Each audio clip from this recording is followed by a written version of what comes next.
प्रथमतः आमर खाद्य किभଳି हवा कथा सुषम खाद्य कहले कौन बुझु बा सुषम खाद्य रे आमे कौन कौन अंतर्भुक्त करिपारिबा। अति साधारण भाषा रे आमर पारंपरिक खाद्य जहाँ आमर जलवायु अनुसार आमर खाद्य रही आसीची पूर्वरु से सब गुड़िक सबुठु भल खाद्य सुषम खाद्य रे विवेचित हेब। प्रथमतः सकाळर जलखिया आमे जोटा खाऊछु बा खाऊ सेटा आमर चूड़ा मुढ़ी छतुआ रुटी परोटा पिठा बा सुजी उपमा बा सिमेई यही टाइप्र खाद्य आमर पारंपरिक खाद्य आ दबा बिरी चाउल पिठा ता संगे आमर भजा बा संतुला बा जहाँ किसी भी आमे रुटी परोटा सहित खाइले बा पिठा सहित खाइले सेटा गोटे आमर एमितिका गोटे खाद्य जोटा कि पेट पूरिबा सहित आम शरीर को बहुत गुड़े शक्ति दे थाए एनर्जी दे थाए जो एनर्जी आवश्यकता सकाळु रुहे दिन सारा काम करिवा पई। ता सहित आमर पारंपरिक फल जो ऋतु जो फल मिले से भी आमे किछि यदि खाइबा सेटा भी आम देह पई बहुत उपकारी। द्वितीयतः आमे पानी पीबा आजिकल आमे पानी पीबा भूली जाउचंती से जगह रे आमे कोल्ड ड्रिंक्स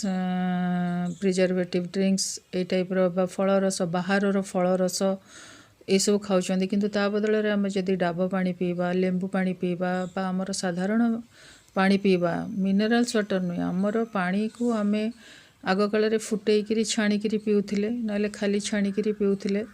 तो सही उपाय रे आमे फुटेइकिरी एबे पानीटा को छाणिकिरी पीले भी बहुत भल नहले आमे लेंबू पानी दही पानी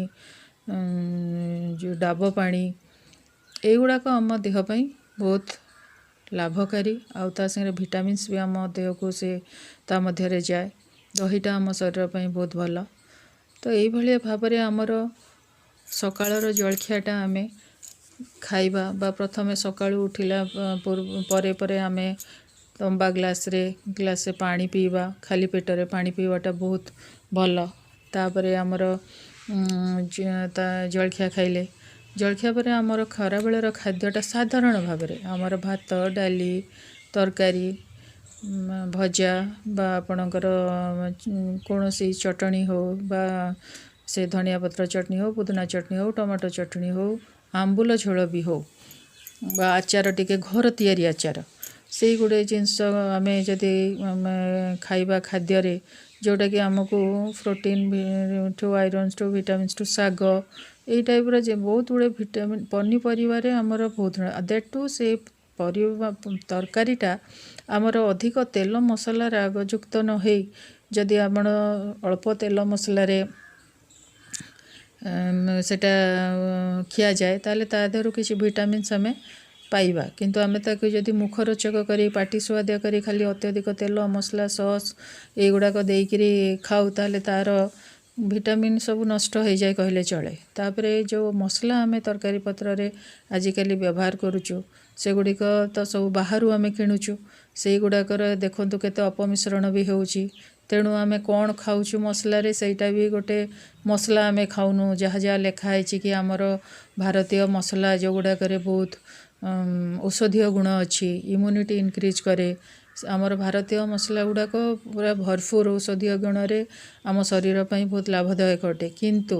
जेते बेले आमे मसलाटा को निजे घरे तैयारी करबा से गरम मसला हो तरकारी मसला हो सांबर मसला हो जेकोसी जिनस भी आमे करूचंती तो सेटार मसलाटा बा हलदी गुंड भी आमे प्योर खाऊचंती कि नहीं सेटा भी माने एबे माने मनुष्यर चिंतार विषय होइछि जे सेटा भी अपमिश्रित बेलिकिरी भाई माने जाना जाउछि तेणु यही सब बाहर रेडीमेड फूड उपरे बा मसला उपरे आमे जो निर्भर करूचंती ता द्वारा आमर लाभ परिवर्ते क्षति होउछि तेणु आमे जेते चेष्टा करिबा घरोई खाद्य घरोई उपाय रे बा सरल उपाय रे प्रस्तुत करी ताको घरोई मसला रे रांधी खाइबा पई जोटा कि आमर शरीर पई बहुत लाभदायी हेबो। तापरे आमे जलखिया रे तो जहाँ खाइले खाइले तापर संध्या बेले बा जेते बेले आमर स्नैक्स बा संध्या बेले आमे जहाँ खाउछन सेते बेले आमे मुढ़ी मिक्सचर मुढ़ी नड़िया बा मुढ़ी बा सोला भजा मटर भजा बादाम सिझा मका सिझा यही टाइप्र जिनस खाइले सेटा आम देह पे बहुत लाभ करे किंतु एबे आमे छणाछणी जिनस प्रति बेसी नजर देउछंती जोटा कि देह पे भल नुहे सबु जिनस खाइबा जमा खाइबा बोली नुहे किंतु तार मात्राटा आम डेली डेली खाऊँच बाहर किणी खाऊँच तो से तेलर टॉक्सिनटा आम देहर बहुत क्षति करे तेलटा जिते पुराणा हम ता देहर टॉक्सिन सेते बाहर तेणु आप बाहर जो जिनस खाऊँच तादेह टॉक्सिन परिमाण अधिक आपण बरं घरे से जिनसटार तेल छाणिले रोषे व्यवहार करदे से तेलटा दोकानी भाई आपणकर मास मास वर्ष वर्ष धरिकी पुराणा होनी तो तेणु घरे छाणिकी खाइबाटा आ गोटे भल तापर छुआ मानक आम जो मैगी है पिज्जा बर्गर यही सब जिनस जो fast food junk food preservative foods chocolates ये गुड़ाक जो अत्यधिक आइसक्रीम ये गुड़ाक जो खाद्य गुड़ाक आम बेसी दौचु ता द्वारा से शरीर किसी विटामिन्स तो मिलूनी बरं ता परिवर्ते तांकर कुपोषण होची माने से जिनस गुड़ाक खाइबा द्वारा शरीर क्षति बहुत होची आइसक्रीम गुड़ाक देहपाई जमा भल नुहे तेणु केभे केमिति आइसक्रीम खाइले बा गोटे रुटीन हो गलानी से Kurkure chips Maggi pizza burger chowmein आपणकर रोल आपणकर बिरयानी यही सब टाइप्र जिनस गुड़ाक आमर शरीर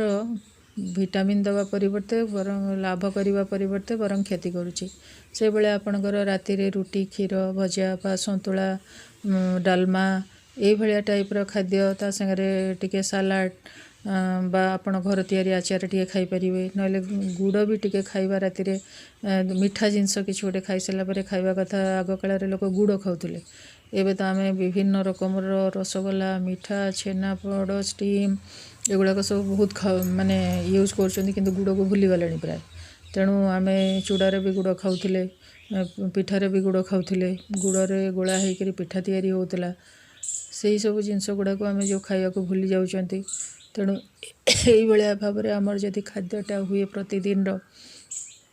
ताहले आमे किछि